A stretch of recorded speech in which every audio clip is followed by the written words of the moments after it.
भगवत दर्शन उसी को प्राप्त होते हैं जिसकी भगवत दर्शन की प्रबल उत्कंठा के लिए 4 बातें जीवन में आ जाएं।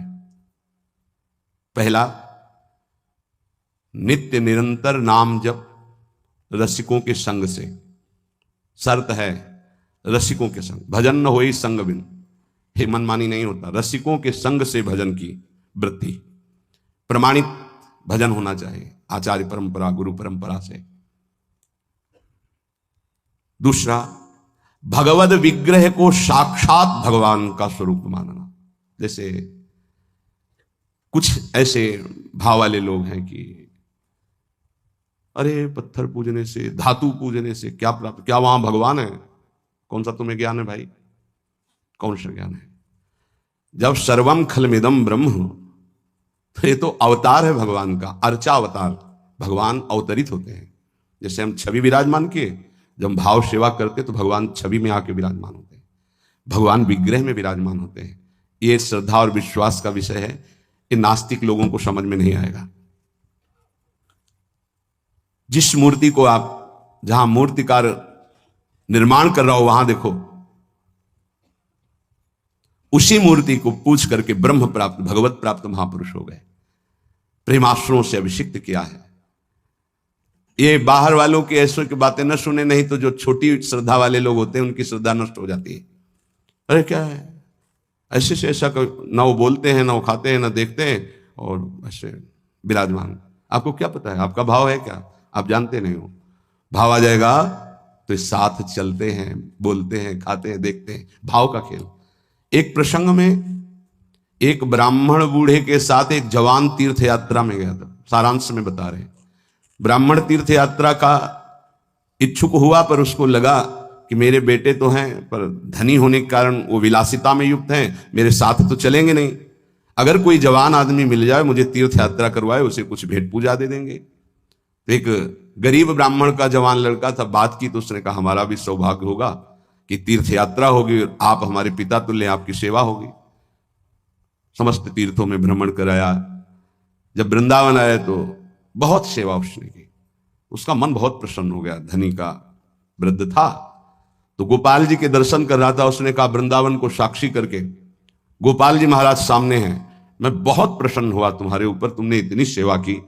एक बेटी ब्याह योग्य है, मैं तुम्हें ब्याह करवा दूंगा अपनी बेटी से। तो कहा देखो हमने तो नहीं कहा, तुमने कहा है ना, इस बात को ध्यान रखना, वहां जाके भूल मत जाना। ऐसा ही हुआ, सारांश में बताया। वो जब गांव पहुंचा तो वृद्ध की हिम्मत नहीं हुई अपने धनी बेटों से कह दे कि बहन का ब्याह उस गरीब के साथ कर दो। काफी दिन हो गए, कोई चर्चा ही नहीं, तो ब्याह की बात थी। उस गरीब ब्राह्मण ने जाके कहा बूढ़े ब्राह्मण से कि आपने कहा था भगवान के सामने कि अपनी बेटी का ब्याह तुम्हारे साथ कर देंगे। तो जवान बेटों के भय से उसने कहा मुझे याद नहीं ऐसा कुछ। भाई याद नहीं, तुमने भगवान के सामने कहा था। वो कह रहे याद नहीं। तो बेटों ने कहा कि चलो भागो यहां से, भगवान के सामने का बुलाओ, भगवान को अगर साक्षी दे देंगे तो हम बहन का ब्याह कर देंगे। बोले पक्का? तो उनको पता था कि मूर्ति कोई बोलती थोड़ी, चलती थोड़ी। तो उनका हाँ पक्का। बोले पंचों के बीच में बोल दो। पहले गांव में पंचायत होती थी, पिंड छुटाने के लिए कि अतरे दिन ये परेशान करेगा, तो उनका पंचों के सामने यदि ठाकुर जी आके गवाही दे दे तो ब्याह करवा देंगे। ओ गरीब आदमी जो कुछ था बेचा, फिर वृंदावन आया। ठाकुर जी गोपाल जी से कहा कि महाराज आपके सामने हमारे ब्याह की बात कही थी इस वृद्ध ब्राह्मण ने, आपको गवाही देना पड़ेगा तब हमारा ब्याह होगा। हाँ कौन सुने। समय हुआ, ठाकुर जी का शयन भोग लगा, पट बंद हो गए, वो बैठे ही रहे बाहर।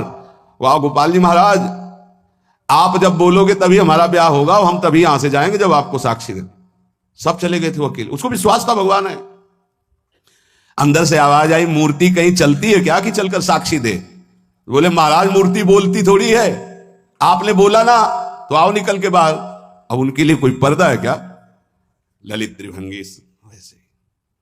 बोले देखो अब तुम्हारे प्रेम के कारण हम बाहर तो निकल आए, तुम उसको यहीं बुला दो, हम यहीं साक्षी। बोले महाराज वो नहीं आएगा, हमारा ब्याह रुक जाएगा, आपको चलना पड़ेगा।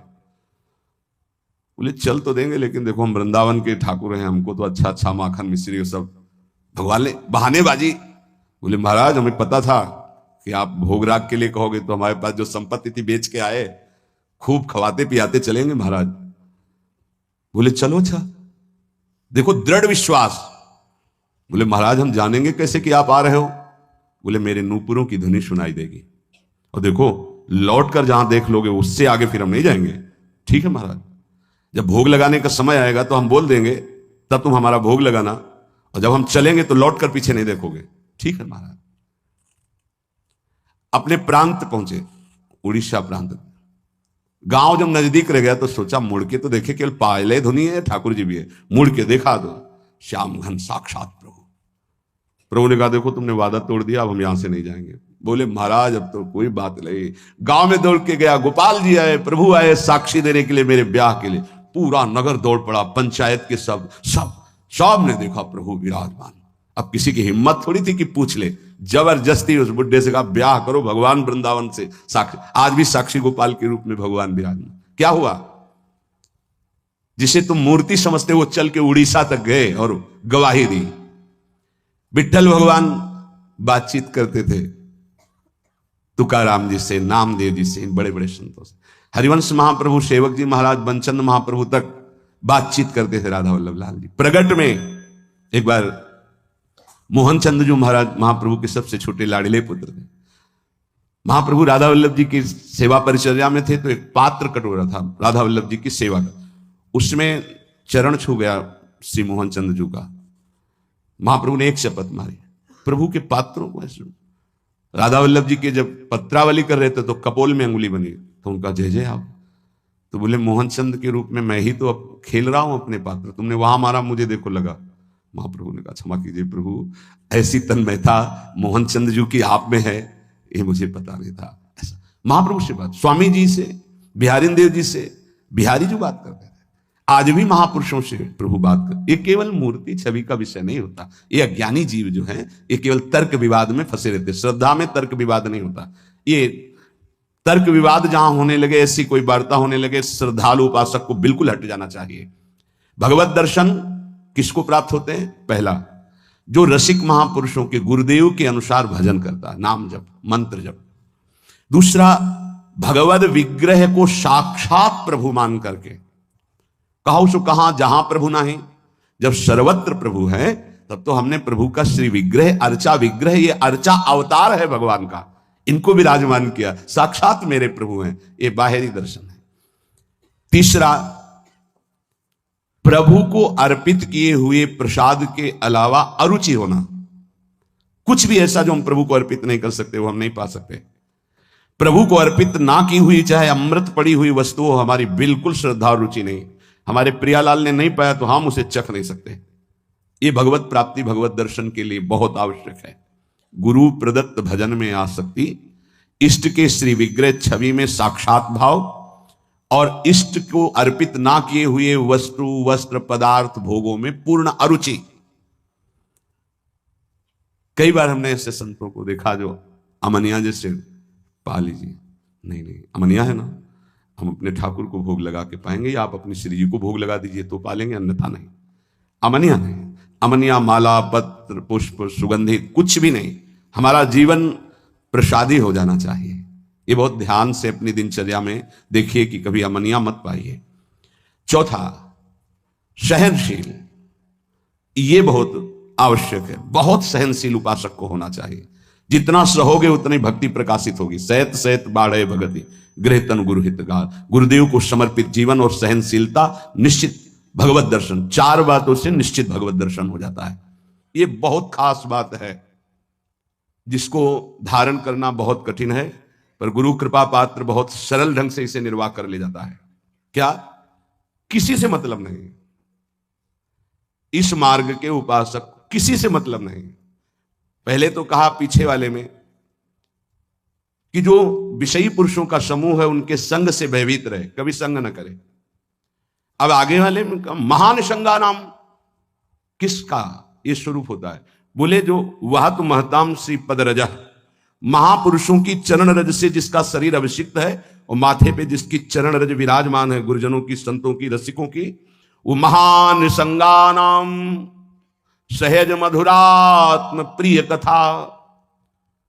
वो निसंग ही नहीं, महान संगानाम, जागृत स्वप्न सुषुप्ति कभी भी कहीं भी उसका किसी से संबंध नहीं है, शरीर से भी नहीं, क्योंकि महानिशंगा नाम तभी हो सकता है, शरीर से भी नहीं। यह ज्ञानी जीव जानते नहीं। कहते हैं शरीर तो यहां छूट जाता है, फिर गति किसकी होती है? भगवत प्राप्त। शरीर तो एक कपड़ा है, समझते नहीं हो। इसके नीचे एक कपड़ा है, सूक्ष्म शरीर, उसके नीचे एक है कारण शरीर। आप पहनने वाले हुए आपके कपड़े हैं, एक छूटता है सिर्फ स्थूल शरीर। सूक्ष्म शरीर है वो, कारण शरीर को लेकर के बार बार जन्म मरण होता रहता है, कपड़े बदलते रहते हैं। और जो जीवन मुक्त हो गया तो तीनों शरीरों का संबंध खत्म, और दिव्य चिन्मय चिदानंदमय शरीर को, भावदेह को प्राप्त करके चिन्मय धाम में, चिन्मय लीला में, चिन्मय प्रिया प्रीतम के समीप हो जाता है वो। महानिशंगा नाम। साधक का स्वभाव ऊपरी बड़ा ही रुक्ष होना चाहिए। साधक का रुक्ष, सबको ये लगना चाहिए कि बड़ा बेरुखा आदमी है ये, बच जाओगे। गोस्वामी जी ने भी लिखा है, गिरा अरथ जल बीच सम, कहियत भिन्न न भिन्न, बंदों सीता राम पद, जिन्हि परम प्रिय खिन्न, खिन्न मानसा। किसी से कोई संबंध नहीं। कोई बात करे तो उदासीन होकर बात करे, उसको रस ना मिल पावे, उसको प्रियता समझ में ना पावे। साधक की बात कह रहा हूं, आगे चल के तो सब जीवन सुख प्रीति रीति निभाता अपनी वो स्थिति आ जाती है, पर साधक को चाहिए वो अपना बाहरी स्वभाव उदासीन रखे, खिन्न रखे। ये हर समय बहुत चढ़ा के बात करते हैं, इनका तो कोई प्रेमवादी से लगना चाहिए। मुस्कुरा करके बात करना, ये आगे चलकर आता है। हंसी बोले बहुमान दे। बहुमान किसको दे रहा? आराध्य देव को। वो हंस किससे रहा? आराध्य देव से। साधक की हर समय स्थिति ऐसी नहीं होती, इसलिए उदासीन अति रही गोसाई।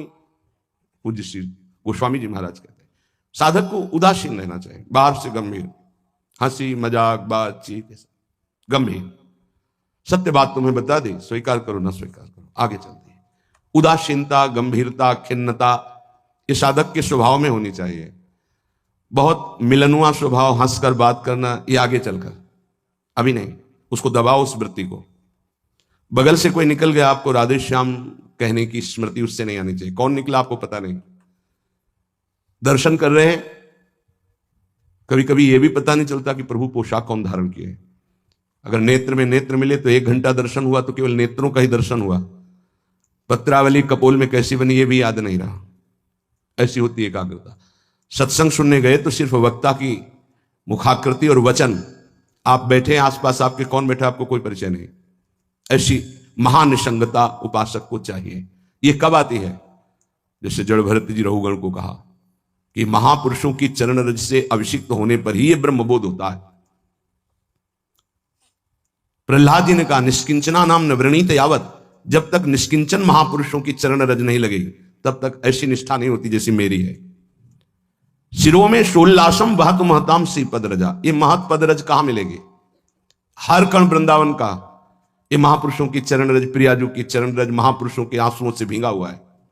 जहां की भी रज मिले उसे अपने धरोहर के रूप में, संपत्ति के रूप में, जैसे बहुत बड़ी क्या धरोहर, ये प्रिया प्रीतम की संपत्ति, प्रेम संपत्ति प्रदान करने वाली, इसे आप लगाओगे तो आप सुरक्षित हो जाओगे।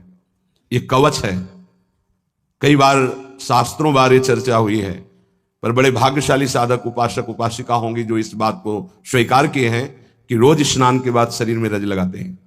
ना करते हो तो फिर सुन लो, तुम्हारे हृदय को ये विकार तब तक जलाएंगे जब तक प्रेम रस के योग्य नहीं हो जाएगा। उस जलन को सहने के लिए ये सद्यो वसीकरण चूर्ण मनंत शक्तिम तम राधिका चरण रेणु मनुष्य मरामी, ये श्री जी की चरण रज है जो आपको संभालेगी, कवच का काम करेगी। आपके शरीर में चरण रज लगी रहनी चाहिए। बिल्कुल मान लीजिए, अगर ये मान लोगे तो बहुत बड़ी वस्तु आपको प्राप्त होगी। शरीर में वृंदावन की रज लगी है, शरीर छूट जाए तो भगवत प्राप्ति हो जाएगी। मान लीजिए, बहुत बड़ी बात है। धन्य है वो उपासक जो रजोपसेवी है, रज लगाते हैं। एक ब्रजवासी आए, उन्होंने प्रश्न किया कि आपके जुगल उपासना में तो काली बिंदी लगती है, आप क्यों नहीं लगाते हैं? श्री कहते हैं उसे, काली बिंदी और सिंदूर की बिंदी। पूज्य श्री सदगुरुदेव भगवान ने आदेश किया त्रिपुंड लगाते थे जब शरणागति का, कि हम आचार्य आज्ञा से चलते हैं। आचार्य ने पत्र में लिखा था, वृंदावन रजोप सेवी जोरी सुमिरन बाचनो, वृंदावन नित्य विहार चंदन लेनो। तो रजोप सेवी जोरी है तो रज का तिलक है, और बिहार चंदन जो प्रसादी है वो ये लगा है। बस वो कोई वृंदावन की वस्तु नहीं है जो काली जी की है, ये वृंदावन की रज और वृंदावनेश्वरी का प्रसादी चंदन, इसके से। तो ब्रह्मा जी भी आकर कहें तो हमारी समझ में नहीं आएगा, क्योंकि गुरु के वाक्य के आगे किसी का नहीं। वृंदावन रज रानी, वृंदावन वृंदावनेश्वरी, इनमें हमारी अनन्य आसक्ति हो जाए। जो लगाते हैं उनको प्रणाम है, पर हमारी गुरु आज्ञा है आचार्य श्री हितजू महाराज, वृंदावन रजोप सेवी हरिवंश जोरी सुमिरन बाचनो, वृंदावन नित्य विहार चंदन लेनो, आज्ञा है, उसी का पालन है।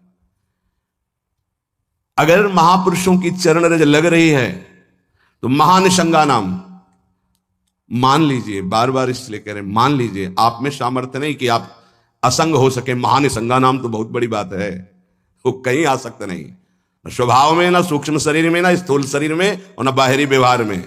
वो अपने स्वरूप में स्थित महापुरुष है, वही महानिशंगा नाम होता है। फिर क्या बोले, सहज मधुरात्म प्रिय कथा, अपनी प्यारी जी और प्यारे जो की कथा सुनते ही उसकी दशा बदल जाती है। प्रसंगानाम प्रेमोत्पुलक गलदस्रा कुलगिराम, अश्रु प्रवाह हो रहा है, पुलकित तन हो रहा है, गदगद कंठ हो रहा है। ये सहज मधुरात्म, सहज मधुर रस प्रदान करने वाली प्रीतम की चर्चा सुनते ही, पद गाते ही दशा बदल गई। कैसे हुआ? बोले महापुरुषों की चरण रज का प्रभाव। अपारे श्री वृंदावन रस महाब्धो विहरताम, इस महाप्रेम रस के अपार समुद्र में विहरण करने वाली जो जुगल जोरी विहार करने वाली श्री श्यामा श्याम है, इनके प्रेम में जो उल्लसित है, उनकी चरण रज सदैव मेरे माथे पे लगी रहे। तो सदा राधा कृष्ण प्रणय पुलकासुद गम भृता, राधा नाम सुनते ही रोमांच हो गया, अश्रु प्रवाह होने लगा। श्यामा श्याम की बात सुनते ही, पद सुनते ही पुलक, पुलकावली, अश्रु बहने लगे और देह कंपायमान होने लगी। ये बड़े भाग्यशाली, इसमें जानबूझकर नाटक न करे, स्वाभाविक आ जाएगा। नाम जप करो, रस सिंधु वृंदावन की रज लगाओ, और रहने से रहो तो स्थिति आ जाएगी। एकांत में चिल्ला चिल्ला के रोने का मन होता है, जैसे डकार आती है ना, तो उसको निकलना ही पड़ेगा। ऐसे रोना आता है, स्वाभाविक। क्यों रोना आता है? कुछ चाहिए, कोई दुख, कोई विपत्ति? नहीं, स्वाभाविक वो एक प्रक्रिया है उस प्रेम की। रोना आता है, हल्का हो गया, रोया, थोड़ा शांति मिली। अगर रोएगा नहीं तो रह नहीं सकता, उसकी दिनचर्या है रोना, कभी भी कहीं भी भाव आ जाएगा। किशोरी कंदर्पाकुल कनक गौरांग लतिका, जो किशोरी जो हमारी गौरवर्ण है, जो कनक लता है, ऐसे उपासक का यही जीवन हो जाती है। जीवन का तात्पर्य प्रसाद सृग वस्त्राभरण कृत भूषा प्रणयनो, वो इनके प्रसाद से प्राण पोषण करता है। इनके चरणामृत की ही वो वृत्ति साधना है। हमारा साधन बल क्या है? इनका चरणामृत। वस्त्राभरण, कोई भी वस्त्र बिना प्रसादी के लाडली जी का, गुरुदेव का, शरीर पे नहीं धारण। नवीन वस्त्र को देखा गुरुदेव भगवान कैसे प्रसादी करते हैं। पहले उसे धोते हैं, प्रक्षालन करते हैं, फिर सुखाते हैं, फिर श्री जी के सिंहासन में स्पर्श करा के रजरानी में ऐसे एक दो बार, फिर उससे धारण करते हैं। श्री जी का पहले धोते हैं नया वस्त्र, श्री जी के सिंहासन को अर्पित करके फिर रजरानी में एक दो बार लोट लगा के उस वस्त्र को फिर धारण करते हैं। वस्त्रा आभरण प्रसाद, प्रसाद स्वरूप ही हमारा भोजन है। प्रसाद चरणामृत, प्रसाद वस्त्र आभरण, प्रसादी माला, प्रसादी पुष्प, प्रसादी इत्र, इनका बड़ा आदर करें। श्री जी का प्रसाद, यही हमारा जीवन है। अगर अमनिया आप पाते हैं तो आपके हृदय में भाव सूखने लगेगा। अगर जग भी गया है, अमनिया जल भी नहीं, अमनिया भोजन भी नहीं, प्रसाद। प्रपद्ये श्री वृंदावन भुवि विचित्राखिल कलाहा, समस्त कलाओं में जानने वाली शिरोमणि श्री लाडली जो ऐसे उपासक के हृदय में अपनी समस्त कलाएं प्रकाशित कर देती, अर्थात वो सहचरी भाव को प्राप्त हो जाता है। विचित्र अखिल संगीत गायन कलाओं का, चतुरता का वो मूर्तिमान स्वरूप हो जाता है। ऐसे में वृंदावन की भूमि में उन प्रेमी जनों का आश्रय लेता हूं जो ऐसे जिनका जीवन हो गया है महानिशंगा नाम, किसी से संपर्क नहीं, और श्री जी के प्रति किशोरी कंदर्पा कुल कनक गौरांग लतिका, जो गौरांगी श्री प्रिया जो हैं, लाडली जो हैं, जो श्याम तमाल की कनक बेल की तरह विराजमान हैं, ऐसी श्री स्वामिनी जी के प्रसादी से ही जिसका जीवन यापन होता है। ऐसे में रसिकों को इस वृंदावन भूमि में माथा रखकर प्रणाम करके उनकी चरण धूलि माथे पे धारण करता और उनका संग करने की अभिलाषा करता हूं। ये भगवान की विशेष कृपा है कि हमें ऐसे महापुरुष रहनी बता रहे हैं। अगर प्रसाद का आप महत्व धारण करना प्रारंभ कर दिए हैं तो बहुत जल्दी प्रेम जागृत होगा। प्रसाद पर प्रसाद बुद्धि रखिए, राग द्वेष उस पर न रखिए। ये पदार्थ नहीं पाना है, ये पदार्थ अनुकूल है। प्रसाद में प्रसाद बुद्धि रखिए, ना फल बुद्धि, ना अन्न बुद्धि, ना भोजन बुद्धि, ना स्वाद बुद्धि, प्रसाद बुद्धि रखिए। प्रसादी वस्त्र को प्राणों से भी अधिक प्रिय मानिए। प्रसादी माला पुष्प मिले तो हृदय में आह्लाद होना चाहिए। सीधे मेरे प्रभु ने प्रसन्न होकर मुझे प्रदान किया है, दे कोई भी, लेकिन मेरी प्रियाजू ने मुझे प्रदान किया, एकदम आह्लाद, वही आपको प्रेम भाव में ले जाएगा। प्रसाद में भगवत बुद्धि बहुत ही पवित्र हृदय में होती, नहीं तो प्राय नहीं होते। प्रसाद देखते ही अच्छा श्री जी का प्रसाद, ओह वाह, पुलकावली हो जाना। महाप्रभु चैतन्य देव को जब वृंदावन से कोई भी प्रेमी जन जाते, गुंजा की माला, टेटी का अचार, ऐसी वस्तुएं बार बार उनको हृदय से लगाकर अश्रु प्रवाह करते। श्री कृष्ण ने कितना प्यार किया, मुझे प्रसादी भेजी। वृंदावन की रज, वृंदावन का कुछ भी, महाप्रभु पुलकित हो जाते।